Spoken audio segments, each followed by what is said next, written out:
যোৱা 11/6/21 আবেলি 5:30 বজাত সন্ধ্যা সময়ত অভয়া কুটিৰ পৰা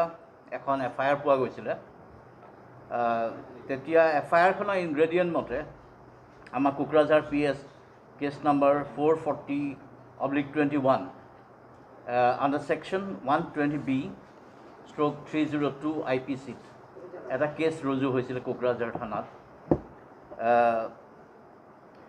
তাত আমাক কোৱা হৈছিলে যে PO2 চক্ৰশিলা পাহাৰৰ এটা অংশ চিঙিমাৰি বোলা জেগাটোত, আৰু আমাৰ মানুহ তালৈ গৈ দুগৰাকী ছোৱালীক হেঙিং অৱস্থাত এডাল গছত হেঙিং অৱস্থাত পোৱা গৈছিলে। আমি তেতিয়া কেছটো FIR ইনগ্ৰেডিয়েণ্ট মতে লৈছিলোঁ। পুলিচৰ কৰণীয় ইমিডিয়েটলি কথাষাৰ চেঞ্চিটিভ কাৰণে SPয়ে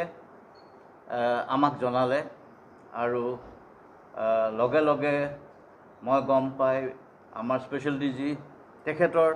ইনফেক্ট RT-PCR টেষ্ট কৰিবলগীয়া হৈছিলে, গা বেয়া মিষ্টাৰ বিষ্ণৈৰ। সেইদিনা ভাগ্যে তেওঁৰ নেগেটিভ আহিলে। মই কোৱা মতে তেওঁ ইমিডিয়েট কোকৰাঝাৰলৈ ৰাওনা হ'ল, আৰু কথাষাৰ বৰ দুখজনক, বেদনাজনক, আৰু লগে লগে খুব চিনচিয়াৰলি বস্তুটো চাবলৈ যোৱা হ'ল। CID টিম পঠিওৱা হ'ল, কুকুৰ পঠিওৱা হ'ল, ফৰেনচিকৰ মানুহ পঠিওৱা হ'ল, আৰু তাৰ পিছদিনা অসমৰ মাননীয় মুখ্যমন্ত্ৰী নিজে আহিলে।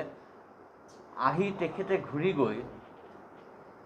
তেখেত যথেষ্ট ব্যথিত হ'ল। পৰিয়ালটোৰ তালৈও গৈছিলে বুলি আমি গম পাইছোঁ, আৰু আমাক নিৰ্দেশনা দিয়াই নহয়, মাননীয় মুখ্যমন্ত্ৰী ডাঙৰীয়াই পদে পদে কেছটো অনুসৰণো কৰি আছিলে। আমি তেখেতৰ ওচৰত কৃতজ্ঞ অসম পুলিচ এইকাৰণে যে ইমান চেঞ্চিটিভনেছটো যিটো তেখেতে দেখুৱাইছে। আমি আমাৰ পুলিচৰ মানুহখিনিক কওঁ, এনেকৈ ধৰণে বিশেষকৈ দুখীয়া পৰিয়ালৰ মানুহখিনি যেতিয়া বিপদ হয় খুব চিনচিয়াৰলি লাগিব লাগে, আৰু তেখেতে সেইটো মুখেৰে কোৱাই নহয়, তেখেতে দেখুৱাই দিছে। এনিৱে বস্তুটোত আমি কথা পাতি পেলাই এটা SIT গঠন কৰি দিছিলোঁ। SITটোত 12 তাৰিখে SITটো কনষ্টিটিউট কৰা হৈছিলে। তাত additional SP headquarter mister Paneswar তেখেতৰ ইনচাৰ্জ চেয়াৰমেন দি দিয়া হৈছিলে।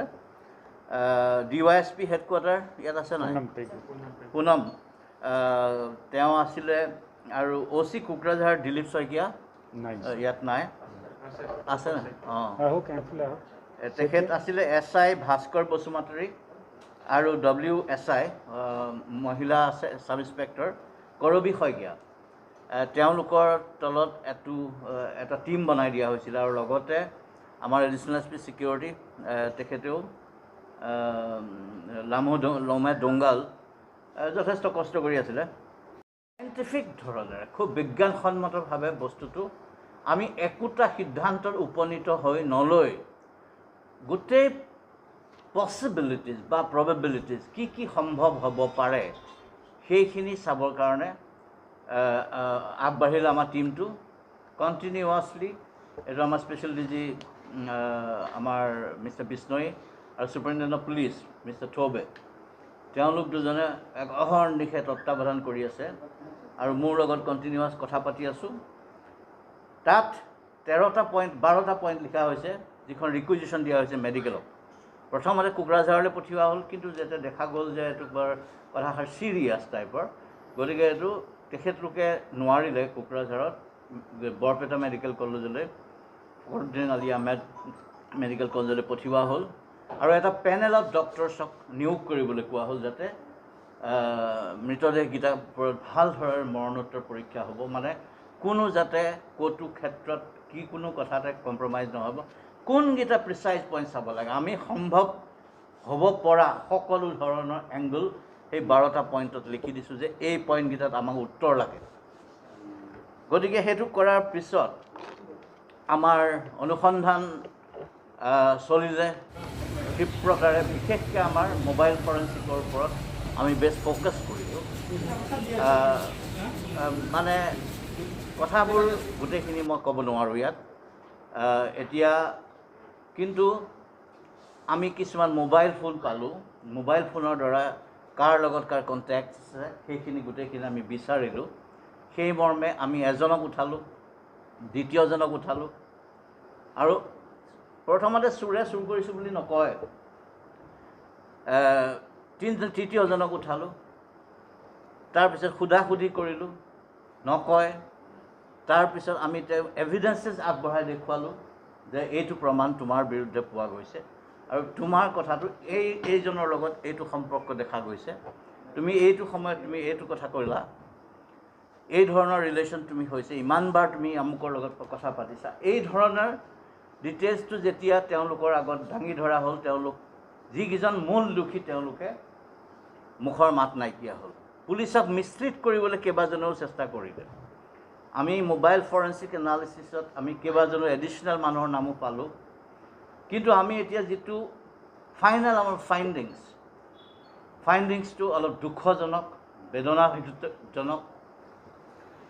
আৰু এইটো এটা আমি গম পাইছোঁ ৰেপ উইথ মাৰ্ডাৰ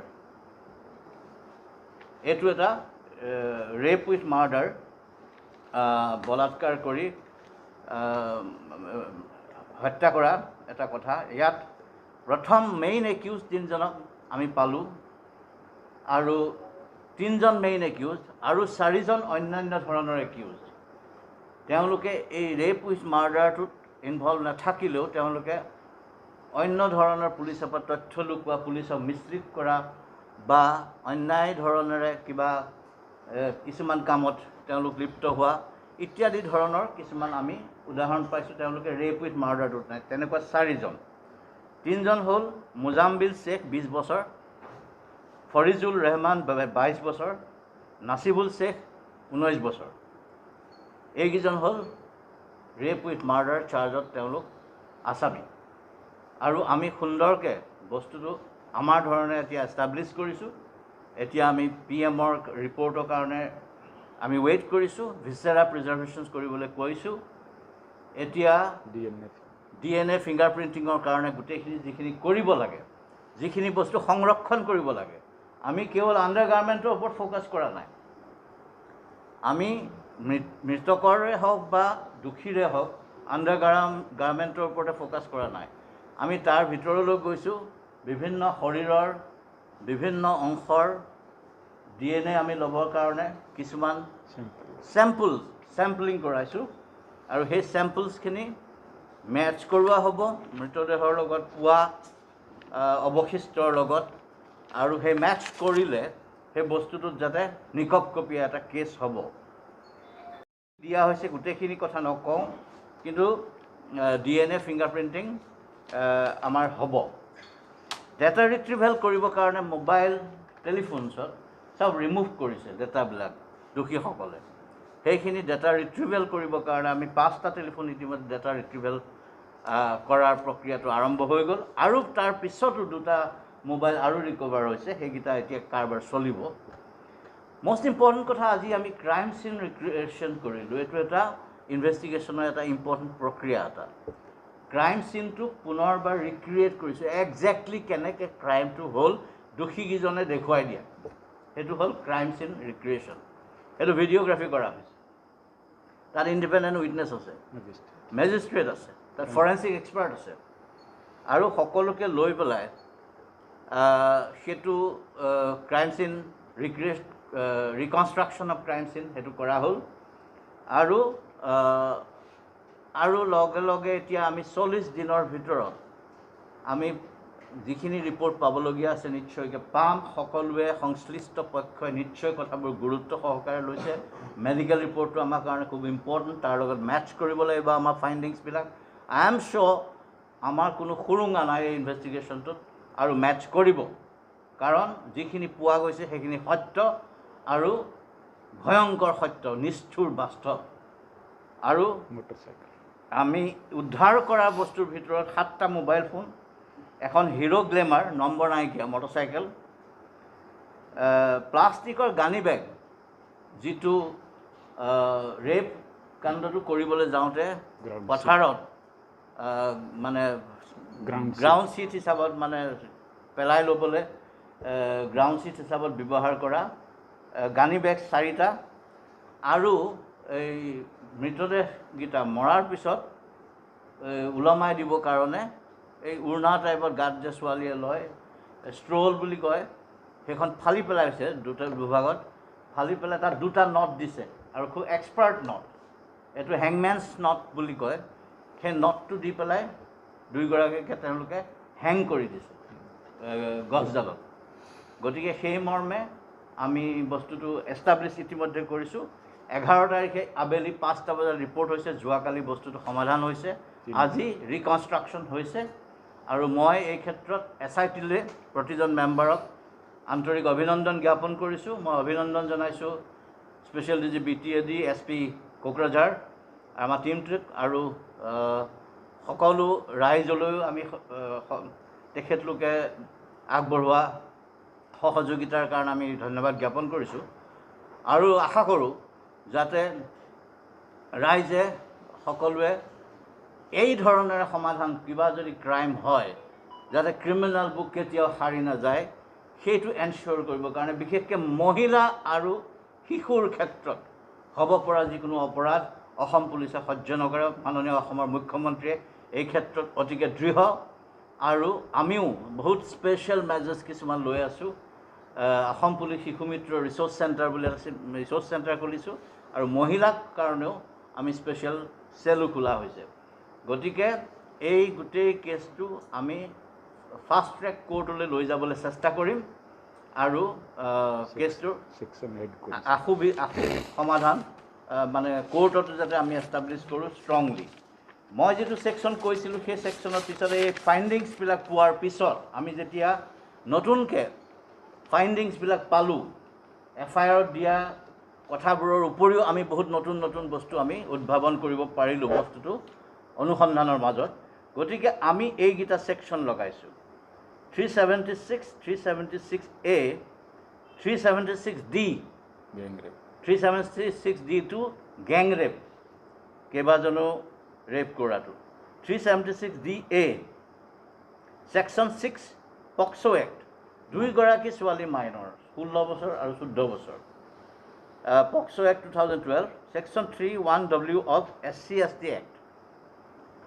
কাৰণ তেখেতলোক এটা বিশেষ SC/ST কমিউনিটিৰ মানুহ আছিলে ছেকশ্যন 3 আৰু 5বোৰ SC/ST এক্টত তেওঁলোক এইখিনি তেওঁলোকক দোষী সাব্যস্ত কৰা হৈছে আৰু টোটেল আমাৰ দোষী 3জন প্ৰধান আৰু 4জন অন্যান্য 3জনৰ নামটো ক'লোঁ আৰু 4জন নামটো নাই ক'লোঁ থেংক ইউ